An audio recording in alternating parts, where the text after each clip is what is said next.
Hey guys, I hope you're all doing well. In today's video, we've got a good one. I'm so excited to do a video like this. When I first started my channel, I was so looking forward to the day that I could do a reaction video, and I'm especially excited for this one because if anybody knows me, they know that I love Chanel. Just the fashion house has always been very inspiring. Its history, Gabrielle Chanel herself, and it's just really interesting to see the evolution of it with different creative directors. Obviously, since Karl Lagerfeld's passing, a very sad moment, Virginie Viard has been the one that's taken over. Her most recent collections, the Spring 2021 pre-collection, didn't really get a lot of love, which I was kind of surprised about. But with this one, I think she really redeemed herself. I haven't read or looked at a lot of articles reviewing this collection yet because I wanted to just look at it with fresh eyes and without a biased opinion. And by the end of it, the last look especially was almost emotional. So I'm getting married this year, and typically with haute couture, the last look is bridal. So I'm so excited to review that one. So stay tuned till the very end because I really want to hear your comments too about how you think the whole collection went. Now, before we get into them, why don't you take 2 seconds and hit the little like and subscribe buttons down below because it's free. Chanel might cost $10,000 a piece, but subscribing to my channel won't cost you 1 penny. I'm so excited that my tiny teeny baby little channel is growing, and it means the world to me. So if you wanted to support me, just hit those little buttons. Really, it doesn't cost a dime. Look number 1 and the last look are always the ones that fashion houses need to nail because it's like reading anything or hearing a story. You remember how it begins and how it ends, but sometimes the middle of the story can get a little bit fuzzy or blurry, so you want to start off and end really strong. And I think that was really accomplished with this first look. So it's a red and cream, very lacy and feminine ensemble. It has the classic Chanel cap toe shoes. I loved that for basically every look, it was such a nod to the past and to what Gabrielle Chanel created herself, like the cap toe slingback look. So look number 1, I think she really nailed it with. She's got quite a bit of volume in the shoulders, which as I predicted was going to be a big trend for 2021. We're gonna see how all of these haute couture looks trickle down into the fast fashion and the mid-tier retailers of the world, but really this is like the inspiration for what's gonna be coming up in spring and summer of 2021. Look number 2, I'll say it fast. This wasn't one that really stood out to me. It was pretty safe, I think, but it was very classic, black, big buttons. It was very Chanel-esque, but didn't really show Virginie's creative flair. For look number 3, I love that she went a little bit more edgy with the pink with the black piping, but I think that this look especially is quite the nod to loungewear. It looks very comfortable. It is a little bit more oversized, and I think that's still just bringing in how the world is moving along with things, like the situation of the world.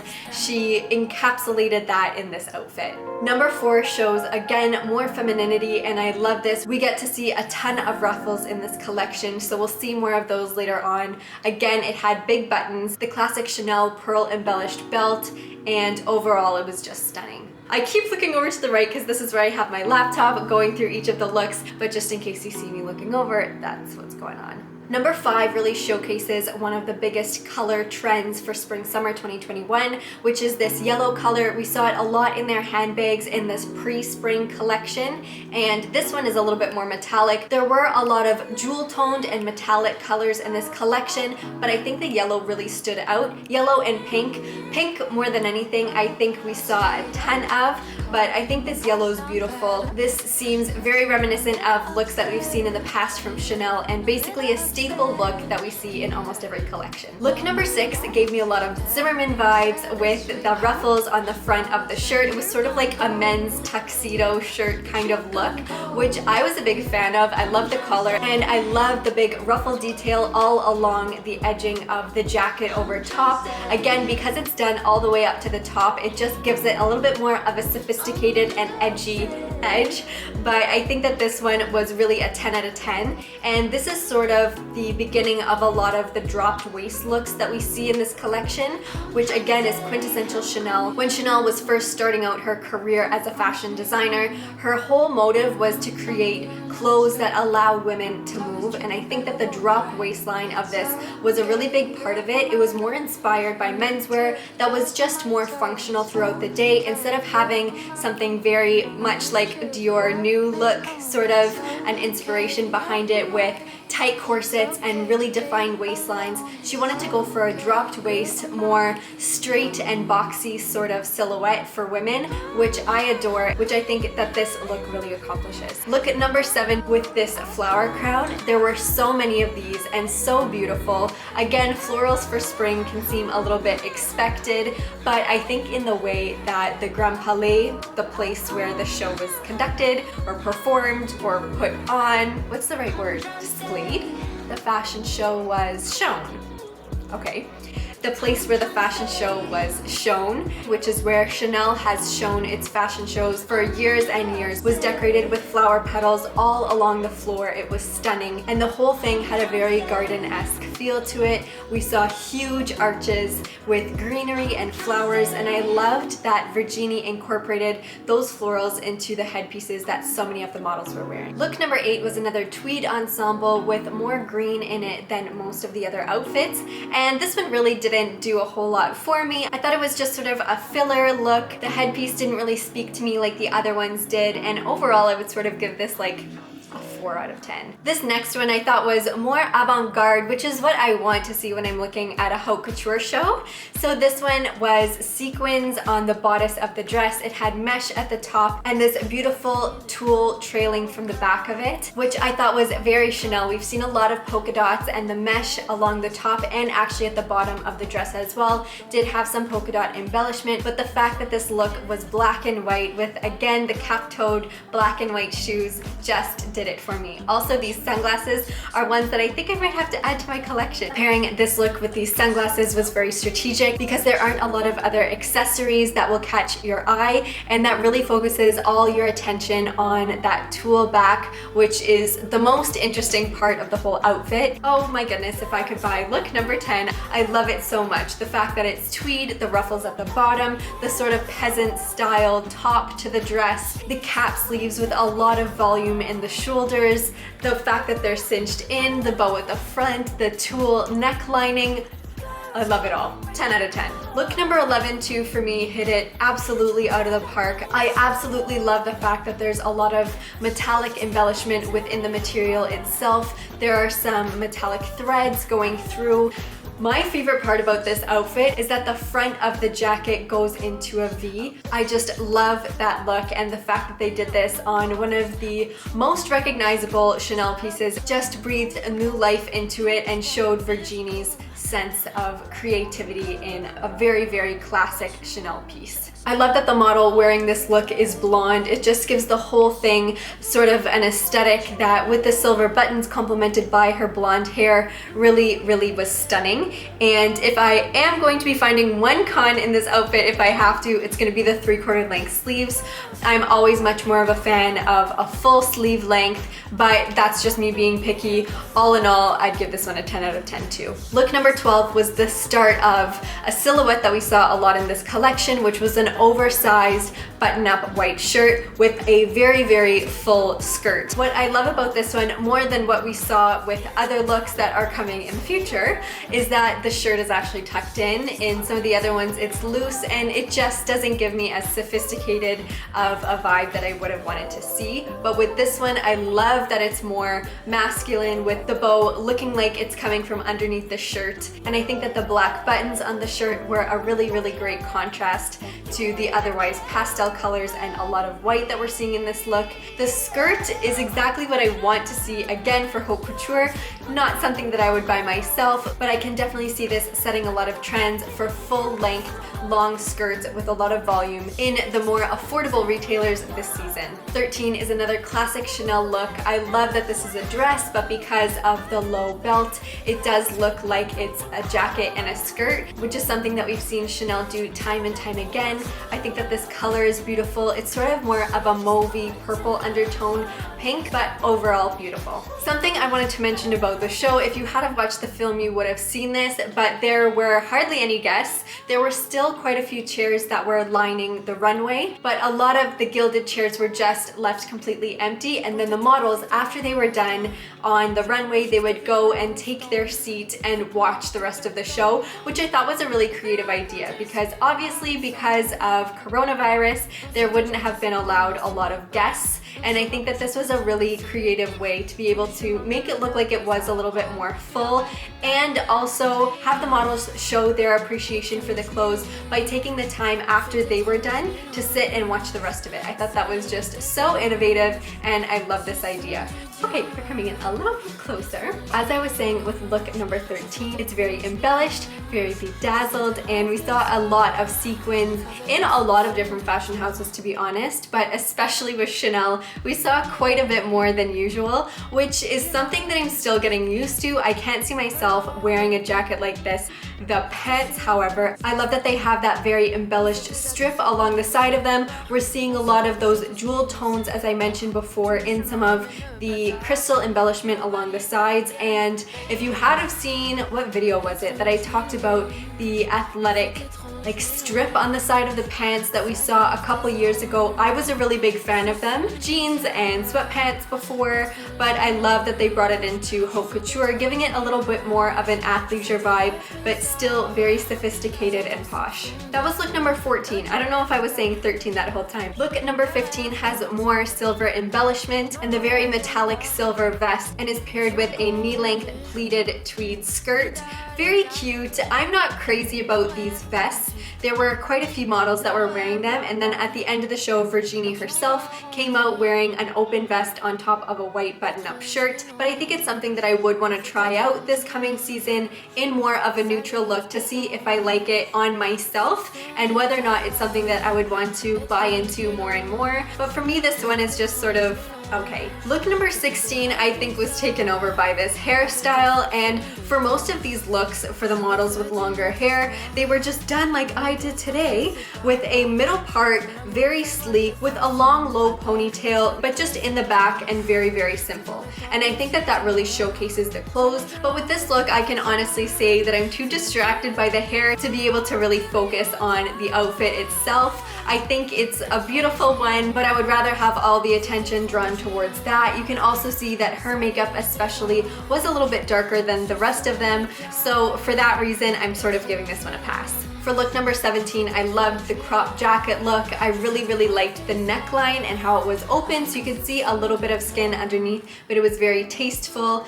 And my favorite thing about this outfit is actually the belt. The pearl embellished Chanel belt is something that they're known for, and I love that Virginie brought that in again. I think that the texture of this outfit is beautiful, and matched with the flower crown on top gave the outfit a lot of contrast and visual appeal. And this look I thought could really be either daytime or evening, so 17 was one that really impressed me. I'm all about look number 18, and for somebody that hardly has any color in their wardrobe, I absolutely loved the pinks and the oranges in this dress. I thought the neckline was very flattering, how it sort of bows up a little bit with spaghetti straps.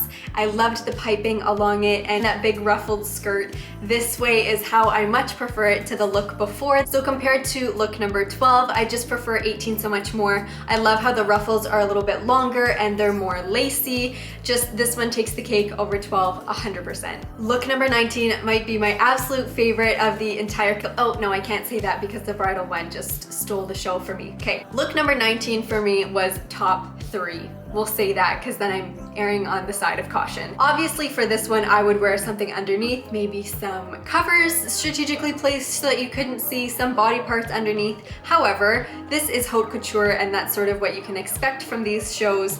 But I'm crazy about white. I love the silhouette of this dress. I love the buttons. I love the neckline. How many more times can I say that I love this? I think that because the fabric is so sheer, having it layered with the pockets on the chest like she did just makes it so elegant, and being able to also see the piping on the skirt is just beautiful. I love the sort of translucence that this whole outfit has, and overall, like, 12 out of 10. I would give this one a 12 out of 10. Look number 20, I'm drawn to not necessarily because of the colors, but because of the textures. I love the ruffle at the front and the fact that the jacket is lowered into quite a deep V. But can we just talk about this black and white J12 for a minute? I don't think that they've done this before where they've had contrasting colors in the bracelet part of the watch of the J12. I thought that was really beautiful. I love the white and diamond encrusted bezel with the black face. I just thought that this was really beautiful. The Chanel J12 has been a watch that's been on my wish list for a few years. Watches aren't really something that I'm super into. I think I have 3 that I would like to invest in the future, and you can bet your bottom dollar that the J12 is on that list. Number 21 is what I referenced before when we saw the button-up white shirt tucked into the skirt. This one is the loose version of that. And it also continues the trend of tulle in this collection, which I love. I think that the Dior tulle skirt that was really big last year, 2 years ago, I think it was just last year.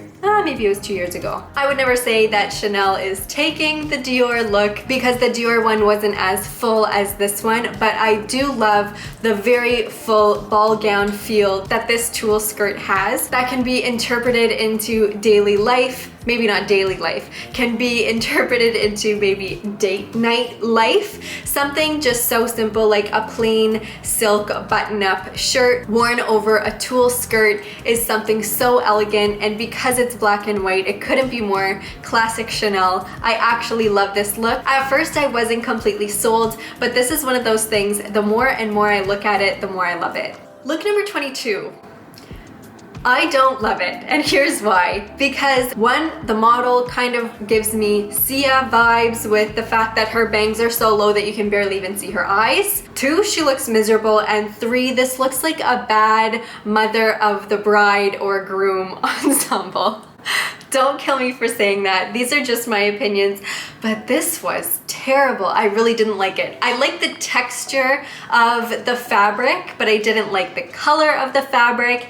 And we're just gonna move right along to number 23, which was the better version of this. This model is stunning. I know that this fashion show is not about the models, but when you have beautiful, beautiful people walking around sporting beautiful clothing, it just all works together. And poor number 22 model just didn't really do it for me. So number 23 is really where things got a whole lot better. I love that the crown is just this one big floral on the top of her head. I love the jewel tones against her skin tone. And again, this is where I think that the models are really a huge part of the show, because even though they're showcasing the clothes with these metallic and jewel tones against her darker skin tone, I think that that just makes the outfit look the absolute best that it can. And this one was just an absolute winner. It looks like this is a jumpsuit style, and because of the wide sort of palazzo pant look to the legs, this was so creative and thoughtfully done. And this is the version that really made me appreciate the look. 24, I really like the contrast of the lighter florals against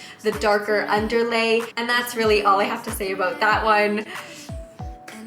Yeah, it was fine. 25 is a dress that I would have loved to wear as a little girl while I was playing Candyland. Did anybody play that? When you got to the end and there was like that very cute candy fairy lady. I hope I'm describing this well. This gave me the feeling of Candyland, which I'm not opposed to. I actually thought that this was beautiful. I loved the waistline of it. This dress overall was very princessy and very girly, and overall I like this one. Number 26, love number 26. At first I thought that it didn't really fit with the whole collection because it is this more muted light gray tone. It sort of has a little bit of a beige undertone to it. It's kind of like a grayish, but I loved the juxtaposition of the materials, the tulle with the sort of knit feel underneath. I love the neckline. I love the drop waist. This one was one of the highlights. This might be top 3 as well. I was a huge fan of this. This is a look that I think you can just keep looking at and finding new details that you didn't see the moment earlier, which is what I think fashion is all about, creating something that just captures you in the detail of things. And this dress for me really, really, really accomplished that. Really, really, really. So from here on out, I think that Virginie just nails it with every single look, and she finishes the show really, really strong. They're just, like, they're incredible. Okay, back to business. Look number 27, it's incredible. incredible. I love that there are basically two waistlines to this look, a dropped one where the tulle skirt starts, but also again with a pearl embellished Chanel belt.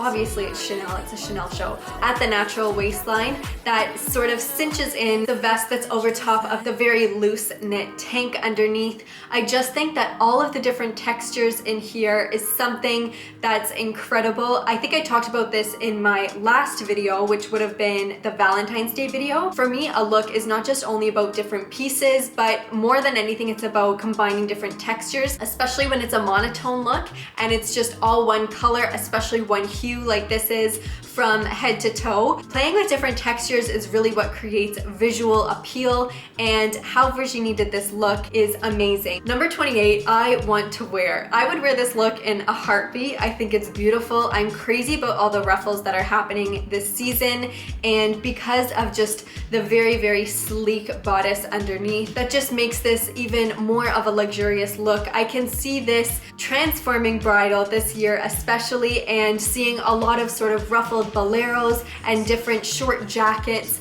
that would be paired with a wedding dress and be absolutely stunning.